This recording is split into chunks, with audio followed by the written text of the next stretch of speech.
Bang with Friends, we reached 1 million users in 3 months. And so I grew down to 6 million users. I didn't spend any money on ads. We were one of the top apps, ranking above Tinder. Why did Apple have a problem with it? If Tinder was on there, why did they have a problem with your dating app and not the other ones? There's a lot of shit our competitors do in the dating industry, by the way, that is super sketchy. In January 2013, a Facebook app appeared in what that let you anonymously see which of your friends wanted to sleep with you. It was called Bang with Friends. And I remember those days. It was fun days when that came out. It quickly grew to millions of users, and then it was sued and so much more. Colin Hodge is a multi-time exited founder, growth expert with a recently published national bestseller about what else, of course, outrageous growth, which is the name of the book. Colin, welcome to Entrepreneurial Excellence. It is awesome to have you here. So great to be here, Adam, and excellent intro. There's so much we can dive into there. Looking forward to it. We will do that. TLDR for everyone listening, Colin's a badass. So first question I ask everybody, how do you define entrepreneurial excellence, right? You've coached lots of people, you're a speaker, you've written a book, you've founded multiple companies, you sold your company, bought it back, all these other things. How do you define, what does it mean to be an excellent entrepreneur? To me, being an entrepreneur is being resilient. It means you can adapt with any trend that's happening, any headwinds that come your way, any obstacles, and you can navigate a way around it. I think the best entrepreneurs I've met, the ones that really inspire me, they're the ones who went through those hard times. They had the hard trials. They didn't have an easily paved path. They didn't have all the connections, and something major went wrong. Something stood in their way, something, that they were building success and they had some of it fall away. So that resilience that comes from, or that inner belief, it comes from inner persistence and that desire to make a change in the world and to just push through all the hardships. That's what makes entrepreneurial excellence. And it's kind of it's kind of crazy because if you look at some of the biggest, most famous entrepreneurs, they're actually not always by that definition. And so a lot of them just have excellent PR teams with, hundreds of millions of dollars in the marketing behind them. But the ones that impress me the most are those that are super resilient. So I'm curious, to segue this into some of the work that you did. And actually, weirdly, this to me is very related. It might not seem that way to you, but I'll explain why. Mhm. When you did Bang with Friends, right? You were riding arguably that very first big wave of things were becoming mobile. And you the mobile first world, you're riding this massive wave. So you're kind of right time, right place. Yeah, no valuations. We're in the multi-billion dollars valuations at the time, but riding that first big wave, number one. Number two, you were playing in a space in a name that is viral by definition. When you're a young 20-year-old, the idea of banging with your friends is kind of one yeah, cool. That sounds great if I could bang my friends. That sounds wonderful. Mhm. And so you're riding a lot of those waves yourself, but you're also in a sense a cautionary tale of how that doesn't always work out. So Mhm. walk us through a little bit. I want to get into your background at some point, but walk us through this sort of bang with friends story, right? How did that idea come up and why did you jump into it? And then how did it grow massively? And then you got sued, crashed and burned, rebought it, have now built it into another legitimate, real dating app. But it was a wild ride and you've done well, I'm sure, but it did not turn into $750 million to $1 billion for you either. Far from it, yes. So I I had started a dating, I was gonna call it an app, but really a dating site before Bang with Friends. And I was working on that for about a year and a half. Why did you want to build it? Because one thing that it just the trope in Silicon Valley is it's every nerdy dude who can't get a date is well, the dating apps are broken. I'm going to build my own because I can't get a date. And they're using themselves as the first best example, but they're probably not. They're just every other nerdy guy who can't get a date. It always seems like something but each guy, but in fact, this has been tried and true a million times. Why did you think you're going to go about the next best one? Yeah, so to set a bit of a background, this was, pre-dating apps. The only dating app that I knew of back when I started that was actually Grinder. And it wasn't technically an app, it was a mobile app or just mobile site. When Match.com or nothing? All websites at the All at the web. time when I started. So this was 2011. before Tinder, before Match made a mobile app. There are mobile sites for sure. So I was using Plenty of Fish. I was using Match. I was trying OkCupid, etc. And I was very frustrated with it. So the typical pathway there. And then I was dating somebody. So I wasn't even on these sites. Mm. I wasn't even looking for a date, but I was always super curious about the social dynamics that go into meeting somebody. How do you present yourself online, and how do you meet somebody in person and make a good impression? I mean, going beyond that, how do you even make friends? Like that sort of social dynamic always really intrigued me. And then it it was interesting to me also that nobody ever teaches this stuff. And so the only time that I saw people teaching it, unfortunately, was pretty negative stuff. I mean, I'm talking like Teaching pickup artist world, teaching all like that. how to date, teaching like how to just date, you mean? How to date, and how to just be better socially dynamic, all that stuff. So um, I had this curiosity. I started to look into, how do you meet the best people, the best partners, and what I came across was this idea of if you could meet people through your friends, so a friend of a friend is more likely to have something in common and have something you can hit off with them than a stranger. And so I started a site that was based on that. I toiled away for a year and a half, and during that year and a half, I got into Tim Draper's son. He started a new accelerator in Silicon Valley, and I got into it and I started to work there. When I was working there, that's when I stumbled upon, with a few of the other guys in the accelerator, this incredibly hard but very fruitful moment where I just realized and admitted to myself I had all this doubt that was like bottled up inside of me, and I finally let it out. I opened that bottle and I said, "I don't think I'm gonna be able to raise money at demo day. I don't think that I'm gonna be able to even find a co-founder," because I was still a solo founder at that point. "And I don't think this is gonna get to critical mass." And by airing all of those doubts, all those things that really kept me up at night, that created this really amazing, magical environment where I was sharing this stuff. People were bouncing it back at me. They were sharing their own doubts about their startups. And I think all of us that shared in that vulnerability, we were able to come out much better because of it. And that's the night that Bang with Friends was born, because that moment of honesty started to cut through the noise. They started asking like, "Well, how would you change it if you could just like take off all the handcuffs, if you just wanted something that got straight to the point?"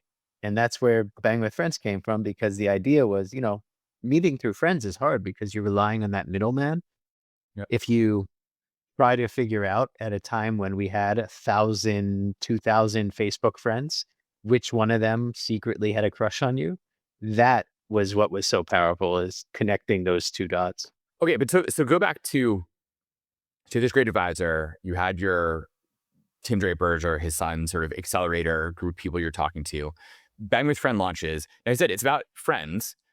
So you're kind of relying, I assume, on the Facebook social graph to help do that, which Yeah. has its own set of risks because you're relying on a third party. Yeah, that was wild. So we launched it as a Facebook app and it plugged right into their website. You could access it from there. And then from there, you could access the friend graph. So, figure out if anybody had a crush on you. You just mark them. It's a secret. And then if they mark you as well, then we let you both know and connect you. Um, Pretty simple concept. And I think that's why it also took off, along with the brand name and just the, you know, don't give a fuck attitude of go ahead, put it How out many there, right? entrepreneurs had that? I mean, like, and we'll talk about how Zynga sued you, but I mean, like, Mhm. Mark Pincus has also said, I think publicly a bunch of times that like he also had sort of that attitude too, like we're going to launch these things. Like, I think he probably got sued by Facebook and shut down by Facebook a bunch of different ways. So like, Mhm. what they did to you, he was having done to him.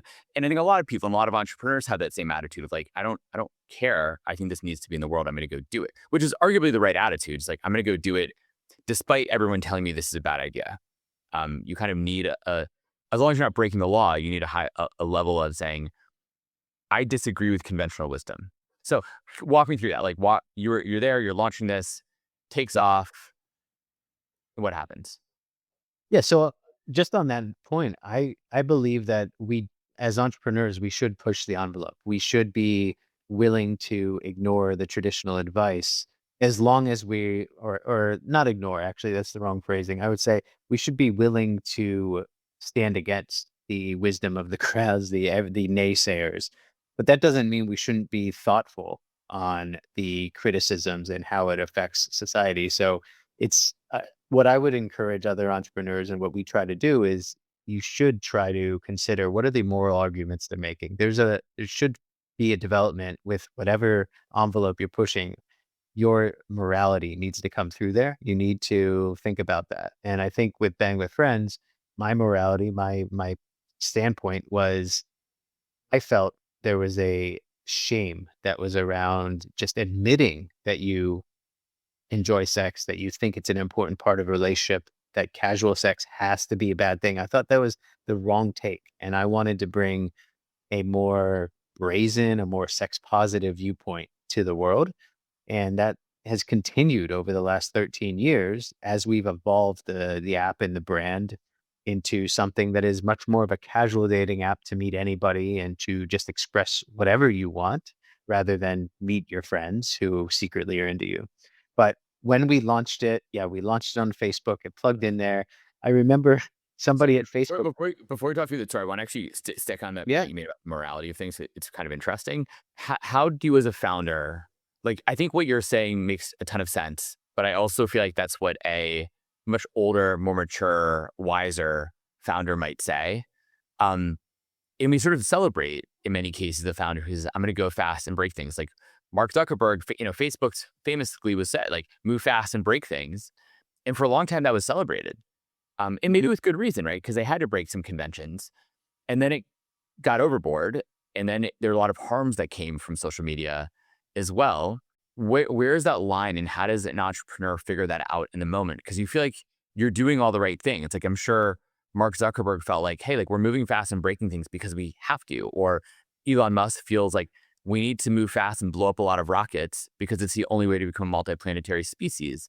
And like, yeah, the environment might get messed up or X, Y, and Z might occur if I do these things. What's the line? Because it's easy to say it after the fact. In the moment, Mhm. I think most entrepreneurs, by definition, almost feel like they are doing. They almost have to believe they're doing the right thing because if they don't, you won't be that entrepreneur. Like you can't be that entrepreneur if you have self doubt. So where is that line, and how does a young entrepreneur figure that out who's trying to move fast? And the world is saying, yeah, keep going faster. Like we'll give you more money because you're breaking things and you're breaking the right things. How do you find Mm. that line? Adam, can you imagine a world where all of these entrepreneurs you named, and let's start with Mark, right?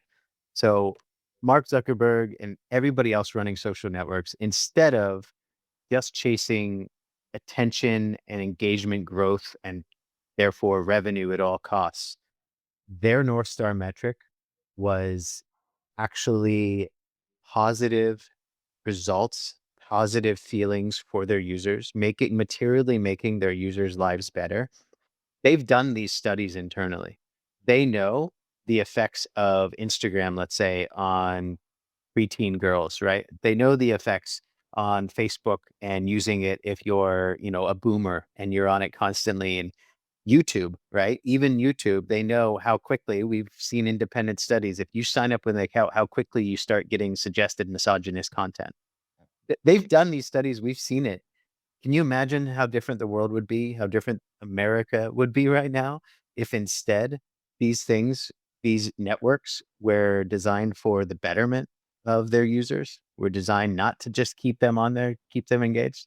So I think a big question that I use, and it is for all the psychology that I talk about in my book, is as the entrepreneur, when you're using these tactics, when you're doing things that build habits, when you're doing things that increase conversions, et cetera, you do need to define the line for yourself, yes. But one of the ways you do that is, are you aligned with your users, your customers' betterment, with their progress toward their goal? What is their goal of using your product, your app, your service, right? For you, I think, it's helping to free up more time, flexibility, stuff like that, right? Yeah, for sure, for sure. That's definitely the goal. Yeah. And like we're very, I think, aligned with our customers, outcomes, and frankly, societies. But I have the luxury of being able to build something like that. And on the other hand, I could also make the counter argument that maybe we're not breaking enough eggs, and so we're not as big a company as we should be. If that makes sense. Like, I don't know what I would change. Like, to be clear, like, if I knew what I would change, I would probably change it and grow Yeah. faster. But I think there's a world where maybe I'm not crazy enough, and or maybe I have too much of a moral compass, and that actually makes me a lesser entrepreneur because of that fact. I think having a strong moral compass makes you an excellent entrepreneur, but I don't define it by who makes the most money, and I've never defined my life by that, right? Now the other part, back to your question, was how would I recommend other entrepreneurs? And by the way, I'm not moralizing here and saying like I'm perfectly moral. I'm very fallible, and I've made lots of mistakes, and lots of people would point to my app and Bang with Friends and all that stuff as not aligned with their morals. So totally get it. We all have different moral codes.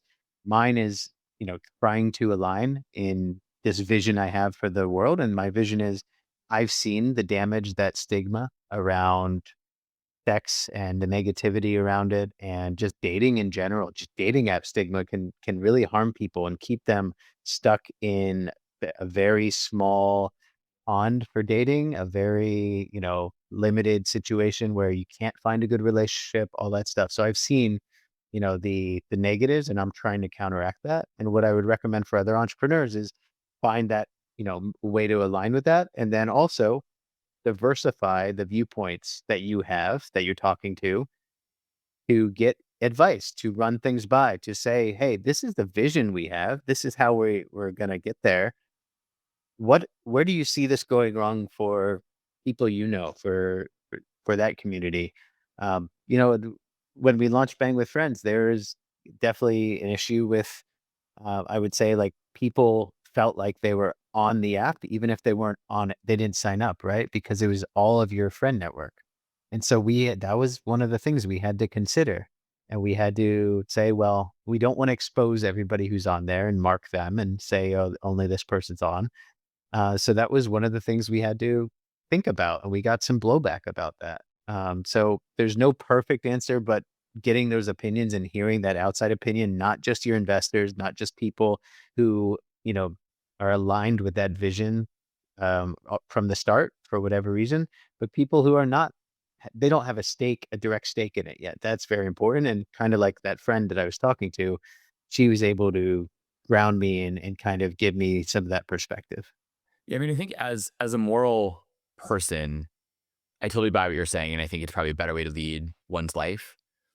At the same time, I do wonder a lot, or just keep arguing the other side of this to a little Mhm. extent. But say maybe because I'm in Silicon Valley for too long, and you've gotten out, and you're I think in Thailand right now, and live all over the world.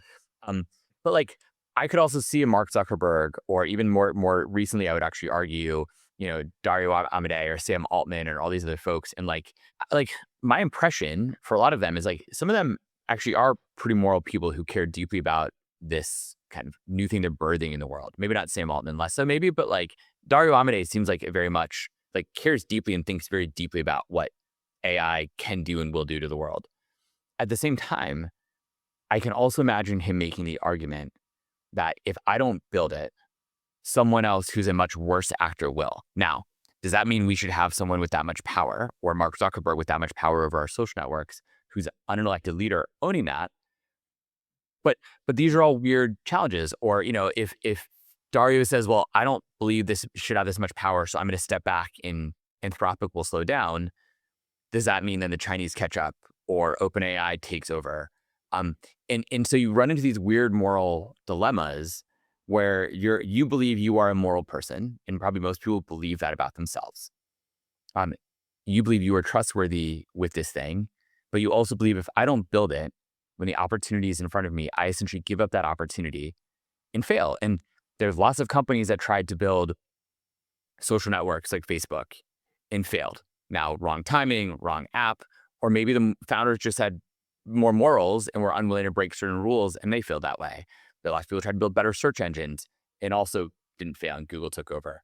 So what is that line? Once again, like I know I'm pushing here a little bit, but like, does that make sense? It's like I can very much see Yeah. someone saying I'm going to justify taking these actions as long as they're not directly illegal, but I'm going to move fast because like if I don't, there's also all these other I think, or another example, but one last example here, like I think OpenAI held for a period of time, they had a lot of people who were committing suicide because they were falling in love with their AI, Mhm. and it was sort of convincing them to do really horrible things to themselves. I can also imagine people at OpenAI, who I'm sure many are very good people, saying, yes, but at the same time, like, we built this amazing AI in this LLM that was able to help cure cancer or do all these other amazing drug discoveries. And so, like, it's sort of like, if you don't move fast enough, you don't get the cure for cancer, but you also might get a few people who do some real harm to themselves. And like, this is all a balancing act. And so, how do you get that right as a leader? Yeah, so we're definitely getting into like the altruistic sort of way. Like, how do you balance things? Is it the collective greater good, or is it, do we weigh those things differently? I don't believe any of the LLMs have come close to contributing to cancer research or anything yet, but I think some specific AI that's not LLM maybe is helping, and with some gene coding, but I could be wrong there. Um, Having said that, I also think the vast majority of entrepreneurs, and probably a vast majority of those listening, are not building startups that are at the level of OpenAI, of Anthropic. That is huge. That is ground shaking. That is, some people say, a giant bubble, and they speak out of both sides of their mouth. It's simultaneously the most dangerous thing ever, and then also don't worry about it. Outside of AI specifically, like, even with Bang with Friends, right? You could argue, I'm sure at the time, like, there you had to make these moral decisions. Do we include everyone in your friend network that's on the feed because you can get access to Right. all of that data, or not? Or if you didn't do that, what are the alternatives, and what, you had very similar moral Yeah. dilemmas that you would maybe on a smaller scale, like, the world wasn't going to be destroyed if like Mhm. all your friends were in the app, but like, it's still a similar moral dilemma. And especially as an Mhm. entrepreneur, decide what direction to go, given your own ambition, your own ego, probably, and your own maybe fiduciary duty to your investors. There's some real decisions you have to make. Well, I would go back to first the stuff I mentioned before about, you need a diverse set of opinions, not everybody who's already bought in. But beyond that, and for the stuff we went through, look, we definitely made lots of mistakes. One thing that I think made it clear to us that this is something that we could put out into the world was everybody there was already open, signed up, and available on Facebook to reach them in many ways possible. We were basically making it a lot easier to figure out which, you know, if there's a mutual attraction on with any of your friends, but you could already do that. You could poke them, um, you could implement it yourself in various ways, right? So we were building on access that they had already given, those users had already given, saying, "Hey, any of my friends could message me here," is all that. It wasn't I don't think that was a very hard one for us to decide, but it was one that we got a little bit of blowback on. Like, I remember I heard from 2 of my friends who were like, "Oh, hey, I saw you shared a screenshot with the press, and I could kinda tell it was my profile there." And it's like, "Yep, totally. I'm gonna make sure I don't do that again. We're gonna put in mock-up profiles from now on instead of taking a shortcut." That's an easy right? But yeah, this moral codes and all this stuff, this is never easy to answer, but what I think might be missing from a lot of the conversation is that it does matter what people think outside of Silicon Valley because ultimately you're building products and services to, I hope, serve humanity and not just serve the richest 0.1%, not just serve Silicon Valley. And that's where I come at it from, and that's where I hope a lot of entrepreneurs want to build for rather than, just, well, you know, our competitor did it, so we're gonna do it too. Because there's a lot of shit our competitors do in the dating industry, by the way, that is super sketchy, that we do not allow, and we've definitely sacrificed faster growth. Just to throw a few things off, one is like there's something called animating a profile or like basically robot profiles, right? That the company employs. And To make it look we like you have have more people on the network or something. to make it look like you have more, to even fake interactions, fake attention, right, in the network and make you pay. We never do that, and we super aggressively hunt down any bad actors, any fake profiles, and we 100% verify every profile on our network, which is a big big and intensive investment, right? It takes a lot. So, and we did it before basically any of our competitors, and now Tinder is trying to roll it out. Like the biggest company is finally rolling something like that out. So that's one example.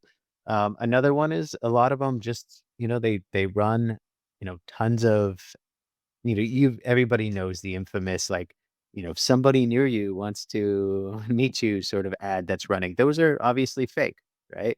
But they pulled in a lot of users over the last few decades, and we've never done that where our advertising is not implying that you already have activity and all that stuff. We're trying to, yes, play to the possibilities that you can find on our app, but not falsely represent what is actually there. And so I think, you can look at our industry, any industries really, that there are all these examples of some competitors that are playing by gray area or even black hat rules. And we are trying not to do that.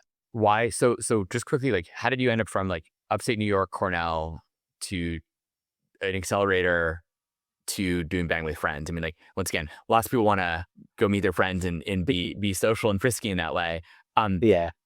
ha- why were you the guy to go start that? And then like, let's go back into like the ups and downs of that really quickly. In a lot of ways, I was the last person that a lot of people expected to start it, and I know that's true because when we launched it, Bang with Friends was anonymous. Like nobody knew who created it. We were anonymous founders. There were You had three a of us. C, right? C, like it was Yeah, like I went by the letter C.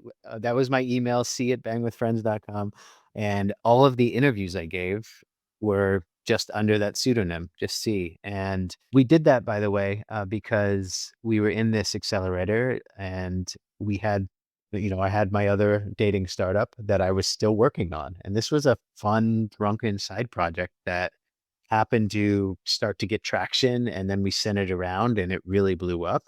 So we thought at the time when I was talking to the press, I thought this was just going to be a side project that would flame out. And it was not until 2, 3 months later when we hit about 1 million users and we raised our first real money outside of the accelerator that I was like, oh, I guess I should go where the water's taking me instead of fighting against the current here. So how did I end up there? I did internships in Seattle, Microsoft and Amazon. So I went the corporate route, learned the ropes in terms of software development and what it's like to be in big tech. But I really was missing that thing that I think brings meaning to all of our lives, which is impact. I was craving impact, that I wanted to feel like I really had a hand in changing and touching people's lives. And to do that when you're part of such a big machine, you're just a cog in the machine there. It really felt like even if I moved up, even if I stayed 10 years and I changed roles and I, did all that stuff, I would never really have that ability to implement my vision, to really make things, create something that people use every day, that I could feel like, okay, this has my fingerprints on it. This has something that came from my mind and made it into their lives. Yeah. So that impact I think was such a huge thing for me. And that's why after 4.5 years, I quit and finally, took the leap, and I did it the way that most people recommend, which is you start tinkering on the side with a side project, and then you start to build that confidence of, oh, I think I can do this, right? It's starting to get traction, not revenue traction, by the way, but it's starting to get users. And I figured out not too bad at marketing. So then I jumped into it full time and toiled away in an apartment alone for a year and a half before the accelerators came knocking. Wow, good for you for having the guts to go do that and the belief in yourself to make that happen. And then okay, so it launches, and then you get sued pretty quickly by Zynga. And what happens then? Yeah, so Bang with Friends, we reached 1 million users in 3 months. We launched in the App Store in month four. So Apple was, I think, taken aback at how quickly we rose in the ranks. We were one of the top apps, ranking above Tinder, and I think that got us noticed. That was very early App Store days in the first place. There weren't that many apps out there right then. Yeah, so this was 2000, beginning of 2013, and that spring, I guess May 2013, we launched on the App Store, and by end of May or early June, I think we got notice that they were going to kick us off the App Store, and around that same time, we also got notice that we were well, we were getting sued by Zynga for the trademark of the With Friends trademark that was part of our Bang with Friends name. Which, by the way, I mean, I can imagine. I want to hear about like what that's like getting sued by a big company like Zynga. That must be scary. At the same time, like I don't even know how someone could trademark the with friends. Like your app is so clearly like something you were going to do with friends, but there are so many things. Soccer with friends. I don't know. There's a million things you do with friends that it seems crazy you can trademark that. But also, why did Apple have a problem with it? If Tinder was on there, why did they have a problem with your dating app and not the other ones? Un I don't know if anybody listening has dealt with this, but in general, Apple does not like to give you a very clear answer because they want to give themselves legal cover to apply the rules to different companies differently and not get sued. When they told us, and I give them this credit, maybe because we were pretty high in the App Store and we were constantly in the press, so they knew that it would make it to the press. But they called us 24 hours beforehand and said, "You're gonna get kicked off." And they wouldn't explain exactly why, they wouldn't point to what we could do to change it, and, it basically they objected to the concept. That's what I eventually got out of them.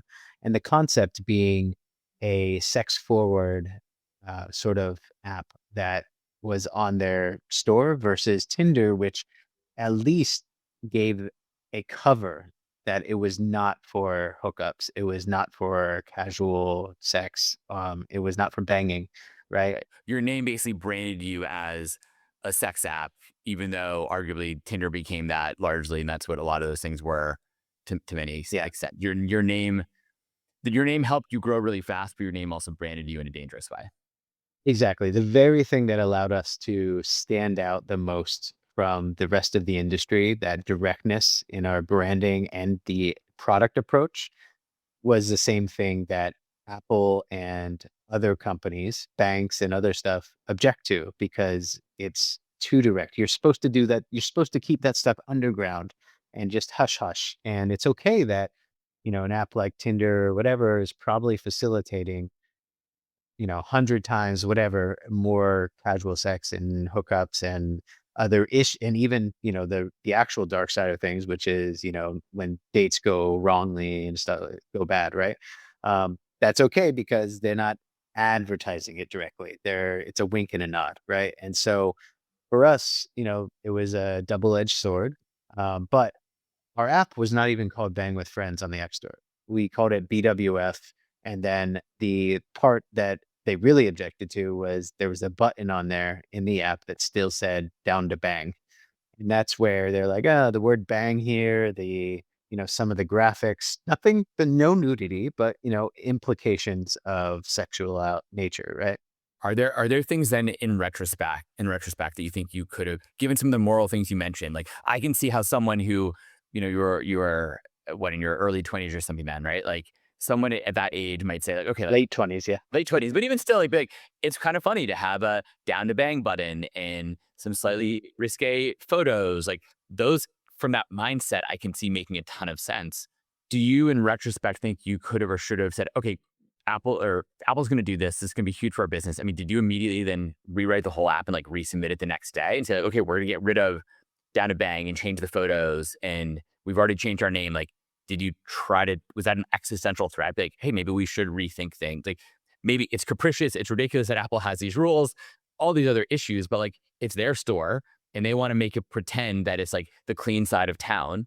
Um, Mhm. and there isn't shady things happening on that side of town. There are, but like, what did you do? How did you respond to that? I mean, Well, I mean, we did. I don't know if it was the right strategy, but what we did was we tried to adapt piece by piece that in taking a guess of what we could change to comply to get them to see, they've changed and this is within the regulations. We changed that button, we changed the graphics, we changed the name, we changed all this stuff, but it was, within a week we had submitted a new app, and then probably a dozen times we submitted new versions just trying to get it approved. And we heard of this, it was not some small, one reviewer blocking it. It was a top of the app policy team bringing in, the top people from Apple, like, "Hey, this is a big deal. What do we do with this?"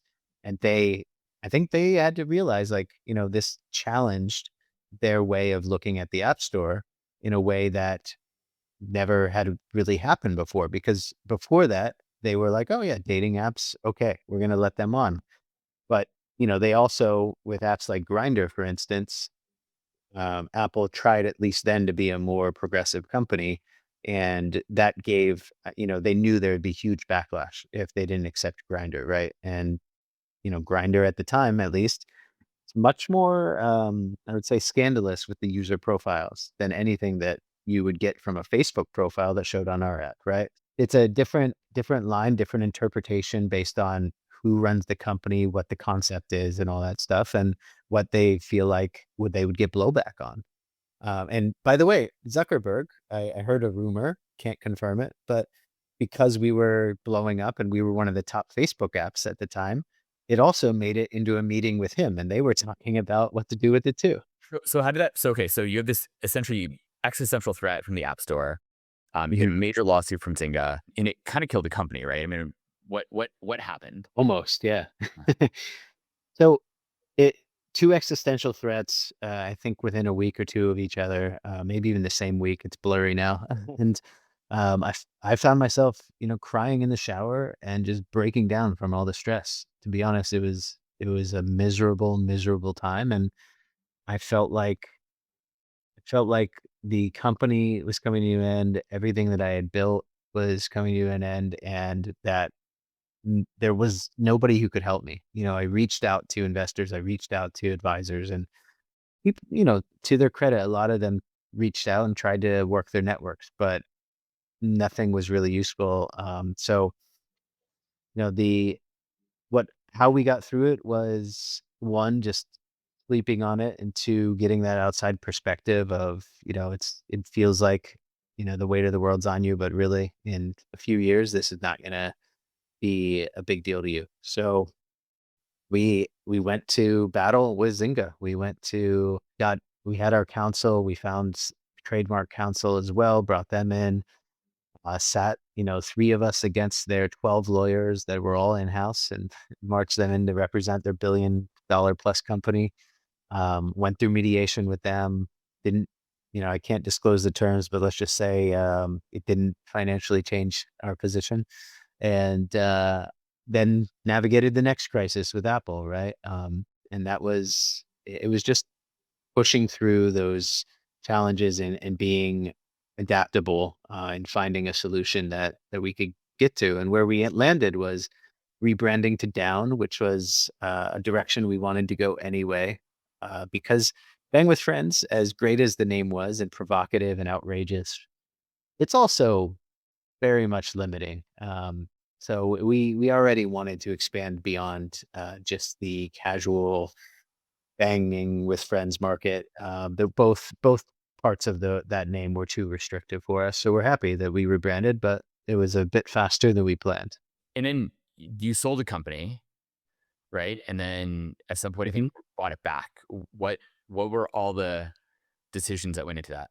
Yeah, so I realized I really have a knack for growing things organically, and so I grew down to 6 million users. I didn't spend any money on ads. Amazing. And well, thanks. And it was again just, I think a lot of entrepreneurs and growth people get this wrong. They think that, you know, organic growth is about how do you just figure out that viral hit? How do you find that one thing that's going to be a rocket ship? And actually what I found is it's so much more about trying a lot of stuff and looking for that little spark of growth, because not everything that can be that huge organic growth engine is going to appear to be giant and take off overnight. Sometimes you see that spark, you get curious, you investigate it more, and then you try more things around it and you see more sparks coming and then you start to put fuel on the fire. That's how I've experienced organic growth. It's not, we found this one magical influencer or found this one channel that converts perfectly well the first try. It is all about testing lots of things and looking for those sparks. So after, grew it to 6 million users, sold it to an Asian dating app. And when I did that, I was just at the end of my rope again and just like so happy to find a bigger company to work in. So Why were you at the end of that's your how. rope? Like how many years in were you? Why were you at the end of your rope? Did you regret later on? I mean, you bought it back. So like, did you regret actually making that sale? Like, how do other entrepreneurs avoid that fate or maybe make the same decision? And like, why did you decide to do that? I think a big part of it was I never truly had a co-founder to share the burden, to carry us when things were tough and I was burnout, when I couldn't do it on my own. And, I had 2 part-time co-founders, but within a few weeks, they were both back to, very, sporadic help and working on their other things. Um, and so the closest thing I had was one of our designers, our first designer that we hired as a contractor, and he eventually became now my business partner now, and we bought it back. But during the first cycle of down, he was part-time contractor, and then he moved to part-time and then moved off. So I burned out because I was running it solo and we had gone through the valley of despair, which was, the downloads slowed down, the attention slowed down. We burn out our 15 minutes of fame in the press, so that stopped working. And then we hadn't figured out how to build that internal, like, make our users happy and bring more referrals and all that stuff. So I had to go back to the drawing board and I had to figure this stuff out. And doing that, I was able to build this organic growth engine, but that took a lot out of me because it was just so much of that, solo time and feeling the weight of the investor money and all the people, all the, my personal identity that I attached to things, all of that. So my advice to others and what I remind myself is, definitely work really hard to try to bring in other people on the vision and make it their vision too. So be willing to share that so that you have that co-founder, there's people who are going to carry the load for you. And then when you do have that acquisition opportunity, make sure that you're lining up, your best alternatives to that deal, your other options, one of which should be what happens if we just continue on our own. And at the time, I accepted the letter of intent before we had really started monetizing. Mm. If I had waited 6 months, and I know this because we saw how much we made, if I had waited 6 months, our valuation would have been so much higher, and whether it's from that acquirer or somebody else, the fortunes would have been way different that first time around. Just So because but at the time you were so at your rope or so end of it, you're just like, "Yep, like, just someone take this off my hands, and I, like, don't wanna deal anymore." yeah, yeah, and because we had shopped it around, we had talked to tons of acquirers, and, what I liked about this one was I really thought that, I was, really meshing well with the other founder, and we complemented each other's talents well. He is great at sales, great at raising money, great at building off of paid ads and acquisition that way. And I was great at organics and virality and especially the US market. They were in Asia. So all these things to complement, but I definitely could have negotiated better if I had better options, lined those up, had more experience, or had somebody else to be like, whoa, whoa, whoa, Colin, we could keep running this for another year or two and see what happens. Yeah. It's always hard to know because whereas if you kept running for a year or two, maybe you would have messed up the monetization and it could have failed or you just wouldn't have been in the right mindset to push it through to that next stage. So it's always hard to know in retrospect completely. Let's dig in a little bit. I mean, speaking of growth in that organic growth, right? I mean, you wrote this book this year, Outrageous Startup Growth, Uncovering the Secrets of User Psychology to Scale Your Success. Why did you write the book? And then what are some of the key gems and things that founders should think about when they're trying to decide what, how to scale their growth? Because that is, I will say, like, I know you're more of a consumer marketer, but I will say as someone who's more on the business enterprise side, B2B, it is really hard out there right now to like everyone I know, every founder I Mhm. know, except for like the crazy AI successes, like Open Router or something that have gone just like totally viral. It's really hard. It's really hard. Nothing works. It's really hard to scale your business right now. So, what are the secrets to success that people can learn from you? What are the nuggets of wisdom? And why write the book in the first place? And what are the nuggets of wisdom? Yeah. So, in my 20 years in the tech industry and 15 years doing startups after the corporate world, I realized that I've just built a playbook that I wanted to share with the other Collins and Colleens, let's say, and try to push this vision into the world that you don't have to have a deca billion unicorn. You don't have to always have that to be successful. I mean, we talked a little bit about it, but I have the ultimate job and life flexibility. I can live anywhere, and I have a multi-million dollar business that I most of the time love running, get to run my experiments, all that stuff. When I sold the company, I worked, in so many different countries, and I helped to grow over just my career to 100 million users. So, like, wanted to share this with people. I wanted to tell that story and give other entrepreneurs or other entrepreneurs this the secrets, the playbook that I wish I had 20 years ago.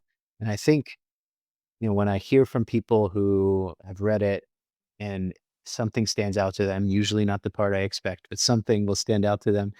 I I just can see like, okay, this is worth that effort. This is worth documenting it, trying to tell it in a good story so that other people can maybe de-risk, what they're doing. They can find that extra degree of freedom, or it unlocks some new ideas or renews their resilience, their, drive to create and build something and try out crazy ideas. So that's why I wrote it. It's really hard out there, like you said, and I think especially, it varies by industry, especially in the SaaS world, or if you're building, for corporate customers, that sort of thing. Like it's it's very hard, but I will bet anybody, and I'll regret this maybe, but you buy my book and you do not get any growth ideas that just excite you and you want to test out with your product, then write to me. I'll send you a refund. Like, Refunds if you don't get something worthwhile that's going to help you grow your business. That is a good bet. absolutely. Yeah. And the reason I am so confident in that is because I give lots of examples in the book. It's not just the consumer world, even though that's what I've mostly worked on, but a lot of the startups I've advised, from like money transfer apps to language learning apps to SaaS products and Shopify businesses and stuff like that. Those all like human psychology is woven throughout all this stuff, and it's everywhere around us. I'll give you the latest example because I'm in Thailand. This is so funny. um I see these case studies everywhere, and there's this Thai celebrity who studied for 5 years how to make gelato perfectly. He studied in Italy and all these places in Europe, comes back to Thailand, and you know what he does? He goes with what I would call outrageous growth marketing. He says, "I'm gonna price this at the equivalent." Now, if you adjust for the economies, the equivalent of $100 for a small cup of gelato. Oh my god. It's $16 US for their top price, but if you adjust for, like, how much food costs, right? Yeah. It's like going if you go in San Francisco and you pay $100 for a cup of gelato, it's absolutely wild, right? But that was what he wanted to do because he wanted to signal to people, this isn't your normal ice Yeah. cream, your Of normal course. dessert experience. And because of that, and he defended it, and he told people, look, this is a craft. This is something that is you can't get it anywhere else. And it's ultra smooth gelato. It's nothing like you'll find anywhere else. You can taste it. It's gonna blow your mind. Does it Uh, actually blow your mind? Is it amazing gelato? You know what's funny? I haven't made it there to try it yet, but I will, because one, it's not really my style to splurge on stuff. But what happened was it lit the Thai internet on fire because people were like, "Why? He's coming across so snobbish, and it seems just like outrageously priced and all that." And he defended it, just kept doubling down on it, right? And then he claimed it was ultra smooth. So that just created this firestorm on the internet here, and what it did was the pricing and then the status symbol of it became this signal of exclusivity and this symbol of it's part of your identity. Have you tried this like very expensive thing to Sure, it has signal like all a that. beautiful cup that's like very easily Instagrammable or something too, and whatever. Exactly. Yeah, and even leaning into that, when people complained about it's not very photographic because the gelato is melting too fast to take good video and photos of it, he said, "No, you don't know how to photograph it right. Only I know how to do it right because I studied and I'm an expert." So even that came across as like this elitist, snobbish thing, which totally not my style, not what I would do, but it fit his celebrity and his status and his personality. And it created another cycle where people were just talking about it. That went viral. Okay, now this is where it gets really fun because you might be thinking, okay, that's not my brand. Well, what did Dairy Queen do? Which we're familiar with Dairy Queen from the US. They're a much more budget conscious ice cream brand, and they have changed throughout Thailand as well. What did they do? And Swenson's as well. They said they ran their own promotions. So they did newsjacking, which was, hijacking the news cycle. And they jumped on and they said ultra smooth. They didn't even name the other gelato brand. They just said, we have ultra smooth and ran these specials, which was basically for $3, you could get 2 Blizzard cups and go ahead and enjoy Dairy Queen. So the lines at Dairy Queen are just out of the mall, they're huge, and they're riding it as well. And so lots of these psychological elements are at play anywhere you go, and you can see them anywhere, and this is a retail business. This is ice cream and gelato. The orders on their delivery app went up 70% for ice cream related goods, 70% in 1 week, and 40% of new people joining were ordering ice cream products. So it's this sort of thing that I love to notice. And I point out to SaaS founders, to others, like you can do this with any business. You have corporate customers. You don't want to be snobbish. You don't want to do that, of course. But there are ways that you can find to stand out. And there are psychological nudges you can use in your product to help people get closer to their goals with the product to make sure they're not falling off on the onboarding. All that stuff, you're going to find it.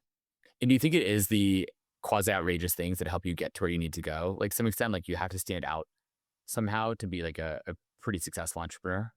I think that is our secret weapon, our unfair advantage as smaller entrepreneurs, as the David against the Goliath that is fighting an incumbent or already, they already have tons of customers to serve. They already have to worry about that stuff, worry about the giant corporate image. If they're public, they have those other concerns. Um, when you're still a private company and you're small and you're just trying to start out, people have, you know, a level of freedom and a level of flexibility that you don't have if you are already a giant company. So it's an unfair advantage. Not everything I would say is outrageous that I recommend outrageous in terms of provocative, getting attention. A lot of the outrageous growth that I've found is it just blows people's minds how much growth you can build out of these things. Outrageous in terms of the scale that it can get. Like I said, to 100 million users, to we in 2024, we 4x'd our revenue from the year before, and since then, we've been growing at 40 to 80% every year. This is bad. Now, this is down, Down, yeah. yeah, down. What Right. Bang with Friends became down, right? This is since we bought the company back. That's insane. We've grown so You're at a much. big base too. It's hard. I mean, people forget it gets harder and harder to grow that fast as your denominator, essentially your total numbers get bigger. Exactly, I yeah. think If you're people don't growing from appreciate as an example. Mhm. Yeah, and so, outrageous in both senses, and the product design, behavioral science stuff that I recommend that I think a lot of your listeners and SaaS founders and stuff are gonna wanna apply. That's stuff that, it's anchor pricing, it's nudging at the right time in the onboarding funnel, it's framing effects and setting expectations and all this stuff. You can use all this stuff to help um, push your users along toward their goals and to help you reach your North Star metric. But the way to attract attention and start at the top of your funnel for marketing is very much about how do you create contrast with your competitors, with what other people are doing and saying in the market. And it's finding your own voice really, because when you find your own voice as a entrepreneur and then as a company, that unlocks just so much, you're going to be more at peace with what you're working on and it unlocks a lot of growth. As a founder today, like as someone who's, had the success, been up and down, all the other things, how do you decide as like a leader what to focus on right now? How do you decide where you're putting your time and energy, and what to delegate away? Ooh, delegation is such a hard thing to learn, and I've been learning it the past few years. One of my pet So peeves, I think people need to get back. But yeah, how have you learned it, and how do you make, like, I'm sure part of the growth is because you've delegated things away. You can't be the bottleneck all the time. Mhm.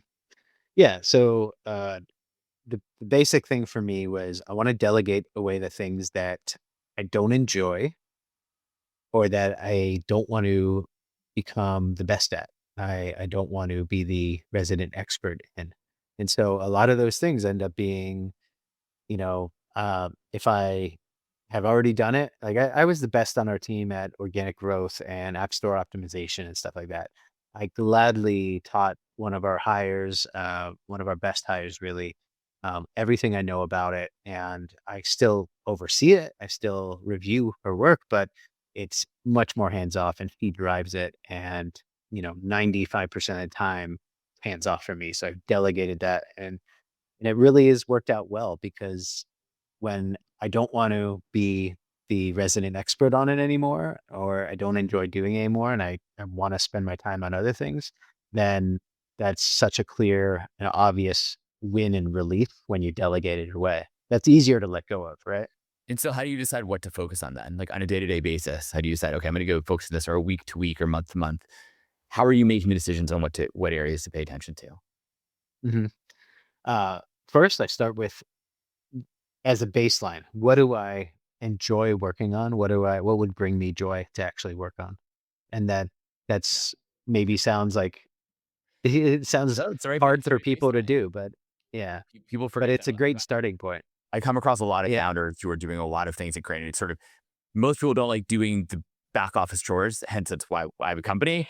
So they hand it to Mhm. us. But a lot of founders actually want to do that stuff, which frustrates me because it's harder to sell them. Mm, But I think because they believe they have to. It's like part of being a good CEO and founder is they're doing the annoying things that no one else is going to do, or they need to understand the nuances of HR. I think they're mhm, totally insane. One, life is too short to do chores of any sort if you can hand them mhm, off. But two, your company's gonna be less successful. Like if you have a superpower, like your superpower is the mhm. growth marketing, you shouldn't be spending time on payroll issues. Like that's a terrible decision. Um, Yeah. so many founders don't get that, and so it's a pet peeve of mine. But yeah, people should be spending more time on what they enjoy. Speaking of that, I want to spot briefly and go into this. We're going to run out of time for all the other questions I have, but well, I like to talk a little bit about like kind of work life unity to some extent and what that means in life Mhm, overall. And you've built a dating app that is your life in many cases is sort of this dating thing. And you probably know more mhm. psychologically about dating and growth than almost anyone in the world. What's that like being someone who does travel a ton and moves about a lot? You've had all this freedom, but how has that impacted your personal life? Yeah, I think the truth is that I put my startup and my career first for I mean, basically since I started Bang with Friends and down, and, I did not put my dating life first until the last few years, and being a digital nomad, which is a tainted term these days, I guess, but, definitely that complicates things. Most people do not have the career and the lifestyle to be able to do that, and a lot of the people who might have it, are not compatible with the sort of values I have, who, let's say, people who come from a very privileged background and mommy and daddy pay for everything. So that's probably not compatible for what I'm looking for. So it's challenging, and both aspects of that. I think I have a lot of insights and advantages running a dating app. One, I can use my own dating app, and I can make sure that I am the best at it. But two, it's I understand when I have a girlfriend right now, but when I was single, like what goes into meeting somebody? How do I want to present myself, and um how do I date in a way that fulfills my goals? And so I think being a being somebody who moves around a lot is probably the biggest challenge to that. And it's one of those things that when I talk to people about, what I'm looking for and how that relates to how they should date, I think the biggest difference is, I say, my sacrifice was working on this company, but what are you, and that's what tied me. That's what stood in my way a lot of the times to this like longer term relationship. Most people that are single, they have something that is holding them back, something that is getting in the way, but they haven't identified it yet. And so that's the advice that I would try to give is like, I realized that was getting in my way. What's getting in yours, right? And so identify your blocker. So your blocker was sort of you were so all consumed with building the company that it held you back. Did you find that like why be a digital nomad too, right? In a sense, like what about that lifestyle? I can imagine why at some points in life it might be really great, but why continue that, or why has that been still a value you want to hold on to, even if it was a blocker for some people? Hmm. I think for a while, it was just this curiosity about the world and wanting to experience lots of cultures. And frankly, I felt stupid because I couldn't speak any other languages back when I was 28. And I was like, Americans are so lazy oh my God. when it comes to languages. It's terrible. Yeah, yeah, and of course, we don't have the proximity to as many other languages as Europeans and Asians do in general. So anyway, I wanted to do all that, but then what I fell in love with was this idea of taking the best of each culture, learning from different people and different, backgrounds, and just that diversity of humanity that I really enjoy experiencing, from the food to the language and personalities and how all these things get reflected.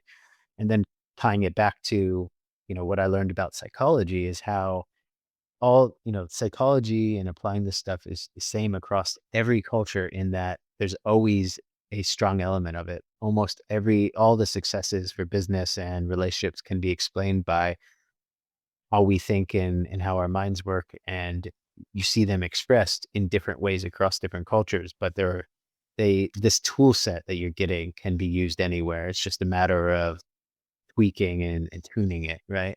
So that's been a really fun element for me. And where I've landed is I still want to be able to spend time in lots of different countries, but I do want to have one or two home bases that I'm in each year and feel like I'm building a community and I belong somewhere. That's become more and more important to me. Yeah, no, for sure. I certainly, as I've been older myself, and also as you start to kind of see the world changing things like that, I think community is one of the most important things you can still have. Um, Yeah. two last sort of questions. One is just very specific to you, not that I ask most people, but I have to ask: is there advice as the founder of a dating company and been in this space for so long, for those nerdy people out there in the world? How do they optimize their profile or their dating outlook? Like what do you recommend they go do to find their special someone?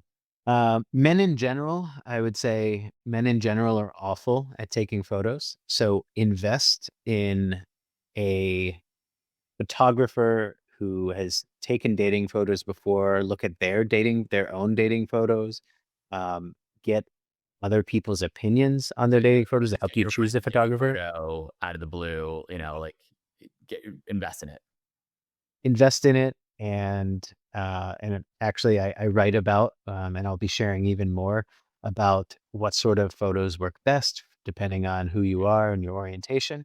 And then for the nerdy women out there, I would say best thing you could do is show exactly who you are and use that as your filter. Or, if they don't vibe with you from your nerdy side and all that, then they're probably not a good fit. So don't hide that. Don't That be shy or afraid about who you actually are. Like you don't want to get on a date that you have some super fake photo or something. Someone shows up and it's not who you really are. What a waste of everyone's time, essentially, right? And you can waste a lot of time probably doing that.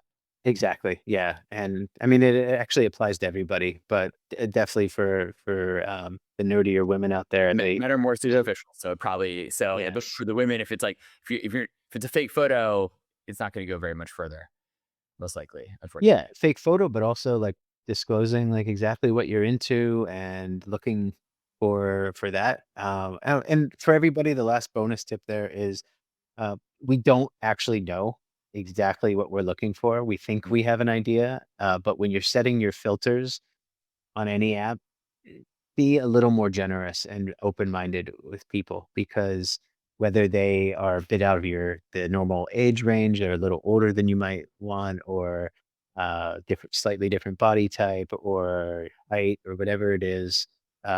Just be a little more open-minded, because oftentimes it's having enough in common, but not being too exactly similar and fitting exactly that profile that you thought you wanted. That's where the sparks can happen. And that's where people, most of the couples that meet up and find something really exciting, that's there's some serendipity in it. There's some surprise. It's not like cookie cutter, I ordered you from Uber. Yeah, totally. I mean, my wife would say I wasn't at all what she was looking for at the time. Even though I think in retrospect, I'm probably obviously exactly what she needed, I suppose. I don't know if she would still say that. We'll see. But like, I think generally speaking, we've been married 10 years. So she probably would say something like that. Um, Yeah. One other question, right? Which is if you could given the knowledge you have today, what advice would you give your mid-20s self starting your first company? What would that advice be? Yeah. So the first one would be really have more faith in your vision, have more faith that you can sell people on it, you can bring people along, and just you need to have faith in that pitch and that confidence. The second one would be, I really think, slowing down and taking the long building of value approach would be much more valuable, because the first time I ran it, it felt like a sprint, and I kept burning out and burning out and burning out. So taking the time to go a little slower, or at least give myself breathers so that I could make it through, and not burn out so much, that would have been a better long-term path. Yeah, both pieces are great advice, and things I like to think I do myself to be at least a decent entrepreneur. Colin Hodge, thank you so much for being here, spending time with us. Where can folks find more information if they want to go buy the book, take you up on your bet, learn more, go find their special someone? Give us all the details. Yeah, definitely. You can find me at colinhodge.com. You can find my book anywhere it's sold, and feel free to reach out anywhere you find me. But especially, I post a lot on LinkedIn and my Substack as well. Colin, thank you so much. Your time is precious. I really appreciate you spending some of it with us and my audience. Thank you for being on Entrepreneurial Excellence. Thanks for having me on, Adam. Cheers. Thank you for listening to my recording with Colin Hodge. He is a fantastic founder who went through everything from creating a viral app, Bang with Friends, to selling his company, to buying it back, getting sued, getting thrown out of the app store. We went deep on key topics like how do you morally choose what to put into your product or not? And how do you make those decisions as a founder? It was a fascinating discussion. I hope you enjoyed it. If you did, please like, comment, share with your friends. That's the best way to help everyone become a better entrepreneur. Thank you so much for listening to Entrepreneurial Excellence. We'll see you in the next show.